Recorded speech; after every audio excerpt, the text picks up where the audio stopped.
بسم اللہ الرحمن الرحیم۔ السلام علیکم۔ آج 5 مارچ بروز اتوار ہم بات کریں گے دو اہم ایشوز کے حوالے سے۔ وارنٹ گرفتاری کا جو معاملہ تھا رانا ثناءاللہ کے خلاف، بیک وقت وارنٹ گرفتاری کا معاملہ ہائی کورٹ پہنچا ہے، جو ناقابل ضمانت وارنٹ گرفتاری تھے اور عدالت نے کہا تھا کہ گرفتار کر کے ان کو پیش کیا جائے، اور دوسرا ان کے خلاف جو توہین عدالت کی درخواست سنگل جج کا جو فیصلہ تھا اس کے خلاف ڈویژن بینچ میں درخواست انٹرا کورٹ اپیل دائر کی گئی ہے، اور ساتھ عمران خان کے خلاف توہین عدالت کی درخواست دائر کی گئی ہے اور اس میں الزام ہے ججز کو سکینڈلائز کرنا۔ اچھا، یہ کیوں درخواست مسلم لیگ نون نے دی ہے؟ یہ اس وجہ سے دی ہے کہ مسلم لیگ نون کی ساری قیادت کے خلاف لاہور ہائی کورٹ میں درخواستیں 6 مارچ کے لیے اکٹھی ہو چکی ہیں اور یہ معاملہ اب ان کے گلے پڑ چکا ہے، تو یہ چاہتے ہیں کہ چلیں اب عمران خان کے خلاف ہی ہم درخواست دے دیں۔ عمران خان نے کسی جج کو سکینڈلائز نہیں کیا، ایک جج کے بارے میں بات کی تھی، زیبا چودھری صاحبہ کے بارے میں، اور وہ توہین عدالت 5 رکنی بینچ کے سامنے بھگت چکے ہیں۔ بہرحال اس میں کیا پلی لی گئی ہے وہ بھی میں آپ کے ساتھ شیئر کروں گا، اور ساتھ انٹرا کو ایک درخواست دائر کی گئی ہے انتخابات کے حکم پر، جو جسٹس جواد حسن صاحب کا فیصلہ تھا اس پر، اور جو سپریم کورٹ آف پاکستان کا فیصلہ ہے اس پر عمل درآمد کروانے کے لیے پنجاب حکومت کے خلاف درخواست دائر کی گئی ہے کہ چیف سیکرٹری اور باقی جو پنجاب حکومت کی بیوروکریسی ہے ان کو ڈائریکشن دی جائے کہ وہ الیکشن کمیشن کی مدد کریں اور الیکشن کمیشن کا ساتھ دیں اور الیکشن کمیشن کے احکامات پر عمل کریں۔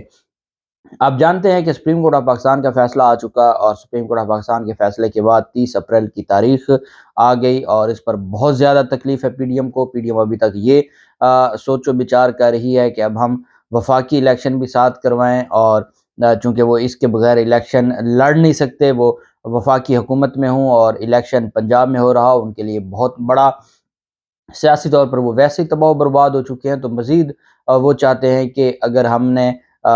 پنجاب میں الیکشن لڑا اس مہنگائی کے ساتھ، جو وفاقی حکومت، ان کی وفاقی حکومت مہنگائی کا طوفان لا رہی ہے، تو لوگوں نے ان کو ووٹوں کی بجائے انڈے اور ٹماٹر مارنے ہیں۔ اور آپ جانتے ہیں کہ انہوں نے جو درخواست دائر کی تھی کہ ہمارا جو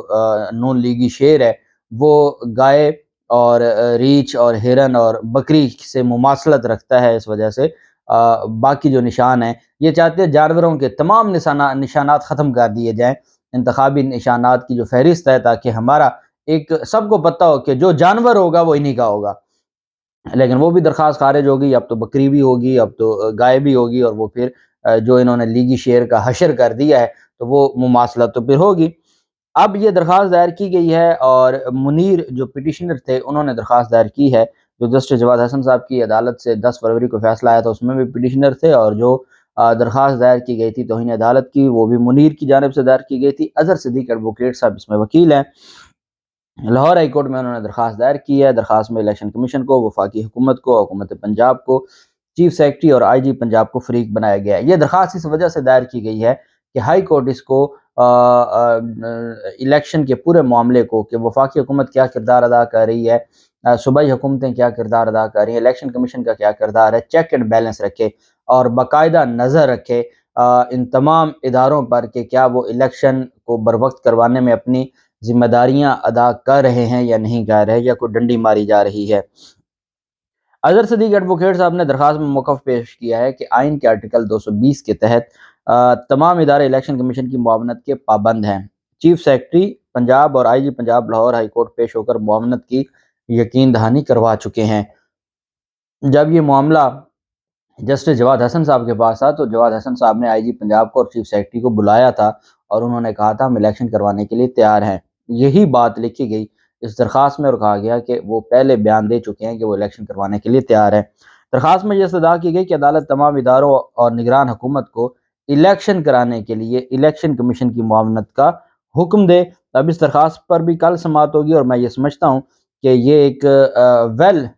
ٹائم ایک درخواست ہے، اور یہ بہت ضروری ہے۔ جب تک عدالتیں ان کو بیک نہیں کریں گی، یا عدالتوں کا جو ڈنڈا ہے وہ ان کے سر پہ نہیں رہے گا، تو یہ ڈنڈی مارتے رہیں گے۔ اور اب تو ان کو دیکھیں نا، ان کے لیے تو صف ماتم بھی چکی ہے، ان کو سمجھ نہیں آ رہی کہ اب ہم الیکشن میں کیسے بچیں گے۔ اور اگلے ولاگ میں آپ کو کچھ نئی ڈیولپمنٹس ہوئی ہیں وہ بھی میں الیکشن کے حوالے سے، کے پی کے الیکشن کے حوالے سے، فضل الرحمان کی جو خواہشات ہیں وہ بھی آپ کے سامنے رکھوں گا۔ لاہور ہائی کورٹ میں درخواست دائر کی گئی ہے عدلیہ مخالف جو مہم چلانے پر عمران خان کے خلاف جو کارروائی کے لیے درخواست دائر کی گئی ہے، اور یہ لاہور ہائی کورٹ میں درخواست دائر دائر کی گئی ہے۔ درخواست میں یہ موقف اپنایا گیا ہے کہ یہ درخواست دائر کرنے والے ایڈوکیٹ ندیم سرور ہیں۔ انہوں نے موقف اپنایا کہ عمران خان کی سربراہی میں عدلیہ کے خلاف منظم مہم چلائی جا رہی ہے۔ ڈپٹی اسپیکر کی رولنگ کو کالعدم قرار دینے پر ججز کے خلاف مہم چلائی گئی۔ درخواست میں کہا گیا لاہور ہائی کورٹ اور اسلام آباد میں پیشی پر عمران خان جتھوں کی صورت میں عدالتوں میں پیش ہوئے، سرکاری عمارتوں کو نقصان اور نعرے بازی کرتے ہوئے عدالت میں پیش ہونا توہین عدالت ہے۔ درخواست میں کہا گیا کہ اسلام آباد کے جوڈیشل کمپلیکس پر منصوبہ بندی کر کے حملہ کیا گیا جس کے ماسٹر مائنڈ عمران خان تھے۔ انہوں نے عدلیہ کو پریشرائز کرنے، دباؤ ڈالنے کے لیے ورکرز کو جوڈیشل کمپلیکس بلایا۔ درخواست میں استدعا کی گئی کہ لاہور ہائی کورٹ عمران خان کے خلاف توہین عدالت کی کارروائی کرے اور ان کو طلب کر کے جواب دہی کرے۔ اب اس پہ یہ کوئی ان کے پاس وقوع تو بنتا نہیں تھا، اور کہاں ڈپٹی اسپیکر کی رولنگ اور کہاں یہ معاملہ، یہ بات نظر آ رہی ہے کہ جس طریقے سے یہ کیوں ندیم سرور کون ہے؟ یہ مسلم لیگ نون کے وکیل ہیں۔ ان کی جانب سے درخواست اس وجہ سے دائر کی گئی ہے کہ مسلم لیگ نون کی مریم نواز اور رانا ثناءاللہ کے خلاف جو توہین عدالت کا معاملہ ہے، کیونکہ یہ ڈائریکٹ توہین عدالت ہے۔ عمران خان نے کبھی کسی جج کا نام نہیں لیا۔ عمران خان تو آج بھی کہتے ہیں سپریم کورٹ آف پاکستان کے ججز کے حوالے سے کہ ہمیں انہی پہ امید ہے، اور ہم سمجھتے ہیں کہ وہی عوام کی جو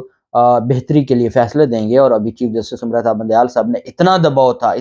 تھا، میرے اور آپ جیسے کمزور دل والا بندہ تو یہ سوچ بھی نہیں سکتا تھا کہ چیف جسٹس عمرتا بندیال صاحب اتنا دباؤ اٹھا لیں گے اور وہ فیصلہ دیں گے، لیکن انہوں نے فیصلہ دیا۔ اور اللہ نے چونکہ ایک نظام چلانا تھا اور فیصلہ ہوا۔ اب اس فیصلے پر ان کو تکلیف ہے، اور یہ جو مہم چلا رہے ہیں ان کے جو سرکاری افسران ہیں وہ سپریم کورٹ آف پاکستان کی ٹرک نما تصویر بنا کے توہین کر رہے ہیں، اور ان کو احساس نہیں ہے کہ یہ ادارے کو بدنام کر رہے ہیں اور ادارے کی توہین کر رہے ہیں۔ کیوں کر رہے ہیں؟ ان کو ان کی مرضی کا بینچ نہیں ملتا، اور آپ ان کی مرضی کا بینچ دیکھ لیں، وہ وہی کرتا ہے یا ان کے وہی ریمارکس ہوتے ہیں جو یہ چاہتے ہیں۔ یا تو کوئی نیوٹرل بات ہوتی نا کہ وہ اپنے ریمارکس میں یا اپنے فیصلوں میں کچھ نیوٹرل ہوتے تو سمجھ آتی کہ چلے یار کوئی نہیں، یہ بینچ نہیں تو یہ بینچ۔ وہاں تو جو یہاں کہا جاتا ہے، جو یہاں سے پریس ریلیز جاری ہوتی ہے، وہ وہاں پر نوٹ لکھے جاتے ہیں۔ تو یہ ایک انتہائی ایک المیہ ہے۔ بہرحال دوسری جانب جو اہم ڈیولپمنٹ ہوئی ہے وہ پنجاب جو لاہور ہائی کورٹ میں رانا ثناءاللہ کے خلاف پہلے درخواست دائر کی گئی تھی توہین عدالت کی، چونکہ رانا ثناءاللہ بطور پبلک آفس ہولڈر ڈائریکٹ ججز کو بلیک میل کرنے اور ان کی آڈیو لیکس کا جو معاملہ تھا وہ میڈیا پر نشر کرنے میں ملوث پائے گئے تھے، اسکینڈلائز کرنے کی کوشش کی تھی۔ لاہور ہائی کورٹ میں درخواست لگ گئی تھی، جسٹس عابد عزیز شیخ صاحب نے بغیر اس درخواست پر میرٹ کو سنے اس درخواست کو ناقابل سماعت قرار دے دیا تھا۔ رانا ثناءاللہ کے خلاف درخواست تھی، اب اس پر انٹرا کورٹ اپیل دائر کی گئی ہے۔ عدلیہ کو اسکینڈلائز کرنے کے معاملے پر رانا ثناءاللہ کے خلاف توہین عدالت کی انٹرا کورٹ اپیل دائر کی گئی ہے۔ انٹرا کورٹ اپیل شاہد رانا ایڈوکیٹ کی جانب سے دائر کی گئی ہے۔ اس میں یہ کہا گیا کہ لاہور ہائی کورٹ کا جو سنگل جج کا فیصلہ ہے وہ درست نہیں ہے، انہوں نے تو سننا بھی گوارا نہیں کیا۔ درخواست میں یہ موقف اپنایا گیا کہ رانا ثناءاللہ نے لائیو پریس کانفرنس کر کے سابق وزیر اعلیٰ پرویز الہی اور صدر سپریم کورٹ بار کی آڈیو لیک کی۔ رانا ثناءاللہ نے آڈیو لیک کر کے عدلیہ کو اسکینڈلائز کرنے کی کوشش کی۔ درخواست میں موقف اپنایا کہ وکیل اور کلائنٹ کی پرائیویسی کو متاثر کر کے قانونی حلقوں کو ہیجان میں مبتلا کیا۔ استدعا ہے کہ غیر آئینی اقدام اور عدلیہ کو اسکینڈلائز کرنے پر رانا ثناءاللہ کے خلاف توہین عدالت کی کارروائی شروع کی جائے۔ عدالت توہین عدالت کی درخواست مسترد کرنے کے سنگل بینچ کے فیصلے کو کالعدم قرار دے۔ اب یہ اتنا اہم جو انٹر کورٹ اپیل ہے اور اس کے اندر جو پلی لی گئی ہے وہ بہت اہم ہے، اور یہ کہ اس کے اوپر عدالت کو انٹر کورٹ اپیل میں رانا ثناءاللہ کو طلب کرنا چاہیے۔ اور ایک اور بات، انٹر کورٹ اپیل فائل کرنے کا یہ فائدہ ہے کہ پہلے ہائی کورٹ کے سنگل بینچ کے پاس معاملہ گیا، پھر یہ انٹر کورٹ اپیل میں، انٹر کورٹ اپیل بھی خارج ہو جائے تو کم از کم یہ معاملہ سپریم کورٹ آف پاکستان تو جائے گا، اور رجسٹرار سپریم کورٹ یہ تو نہیں کہیں گے کہ آپ نے پہلے متعلقہ فورم پر نہیں گئے، اور یہ معاملہ ultimately supreme court of Pakistan جانا ہے، اور وہاں پھر چیف جسٹس عمرتا بندیال صاحب نے خود اس معاملے کو دیکھنا ہے، کیونکہ یہ بہت بڑا ظلم کیا گیا۔ دوسری جانب رانا ثناءاللہ کے وارنٹ گرفتاری جاری کیے گئے تھے ناقابل ضمانت دہشت گردی عدالت کی جانب سے۔ گجرات میں ایک مقدمہ ہوا تھا، اس مقدمے میں محسن نقوی کی پولیس نے جلد بازی میں اخراج رپورٹ بنائی، تفتیش مکمل کی، اخراج رپورٹ بنائی، ناملزم نے ضمانت قبل از گرفتاری کروائی، ناملزم شامل تفتیش ہوا، اور بغیر اس سارے پروسیس کے انہوں نے تفتیش مکمل کر کے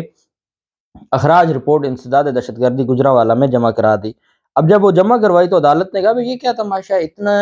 سویر قسم کے ایلیگیشنز ہیں اور آپ نے بغیر تفتیش کے اور بغیر جو پروسیجر ہے اس کو اڈاپٹ کیا، آپ نے ملزم کو صرف اس وجہ سے کہ وہ طاقتور ہے آپ نے اس کو بے گناہ کر دیا، یہ کیسے ہو سکتا ہے؟ رانا ثناءاللہ نے جو وارنٹ گرفتاری جاری کرنے کے اقدام کو لاہور ہائی کورٹ میں چیلنج کر دیا۔ عدالت نے یہ حکم دیا تھا، انسداد دہشت گردی عدالت نے، کہ رانا ثناءاللہ کو شو کاز نوٹس جاری کیا تھا، متعلقہ تفتیشی کو، ایس پی انویسٹیگیشن کو، اور جو وہاں کے ایس ایس پی تھے ان کو شو کاز نوٹس جاری کر کے ذاتی حیثیت میں طلب کیا تھا 7 مارچ کے لیے، اور کہا تھا کہ رانا ثناءاللہ کو گرفتار کر کے عدالت میں پیش کیا جائے۔ اس کو اب ہائی کورٹ میں چیلنج کیا ہے، اور رانا ثناءاللہ نے اپنی درخواست میں، اب ان کے پاس کوئی میرٹ تو ہے نہیں، اب اپنی درخواست جو ایک ڈسٹرکٹ جج ہوتا ہے، انسداد دہشت گردی عدالت کا جج ڈسٹرکٹ اینڈ سیشن جج کے برابر ہوتا ہے، ایک ڈسٹرکٹ اینڈ سیشن جج کے خلاف ان کے فیصلے کے خلاف لاہور ہائی کورٹ میں درخواست دائر کر رہے ہیں جو ڈویژن بینچ میں لگے گی، اور وہاں میرٹ کوئی نہیں ہے، جج پہ الزام ہے، اور اب امتحان شروع ہوتا ہے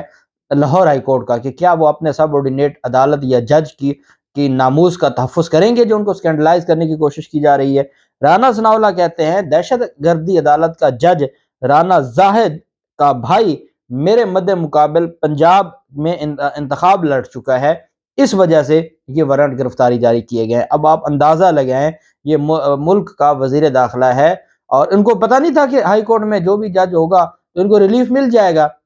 وارنٹ گرفتاری منسوخ ہو جائیں گے، تو یہ ذاتی الزام لگانے کی کیا ضرورت تھی کہ رانا ثناءاللہ اپنی درخواست میں کہتے ہیں کہ جو جج ہے رانا زاہد اس کا بھائی میرے مد مقابل الیکشن لڑ چکا ہے، اس وجہ سے میرے خلاف وارنٹ گرفتاری جاری ہوئے ہیں۔ اب سوال پیدا ہوتا ہے، یہ جسٹس علی باقر نجوی صاحب اور جسٹس شہباز رضوی صاحب اس درخواست پر، رانا ثناءاللہ کی درخواست پر 2 رکنی بینچ کل سماعت کرنے جا رہا ہے۔ علی باقر نجوی صاحب کے کندھوں پر بھاری ذمہ داری عائد ہوتی ہے کہ وہ پہلے تو یہ سوال کریں کہ آپ کی جرت کیسے ہوئی کہ آپ نے ڈائریکٹ جج کے اوپر یہ الزام لگایا کہ چونکہ اس کا بھائی ہے تو اس وجہ سے جج نے کوئی غلط فیصلہ دیا ہے یا بدنیتی پر مبنی دیا ہے۔ آپ یہ الزام لگا کیسے سکتے ہیں؟ آپ نہ آپ نے بیل کروائی، نہ آپ شامل تفتیش ہوئے، آپ کے خلاف ایک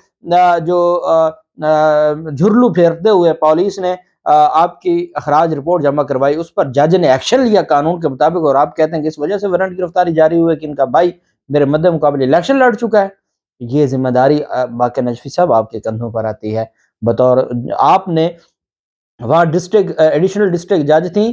جن کے بارے میں عمران خان نے کہا تھا میں قانونی ایکشن لوں گا، اس پر 5 رکنی بینچ بن گیا تھا عمران خان کے خلاف۔ یہاں وہ کہہ رہا ہے کہ میرے وارنٹ گرفتاری اس وجہ سے جاری ہوئے ہیں کہ جو جج ہے وہ نیوٹرل نہیں تھا، وہ جانبدار تھا کیونکہ اس کا بھائی میرے خلاف الیکشن لڑ چکا تھا۔ یہ بہت بڑا ایلیگیشن ہے۔ لاہور ہائی کورٹ نے وفاقی وزیر داخلہ رانا ثناءاللہ کی درخواست اب سماعت کے لیے مقرر کی ہے، 2 رکنی بینچ سماعت کرے گا، اور اب دیکھتے ہیں۔ یہ 24 فروری کو فیصلہ آیا تھا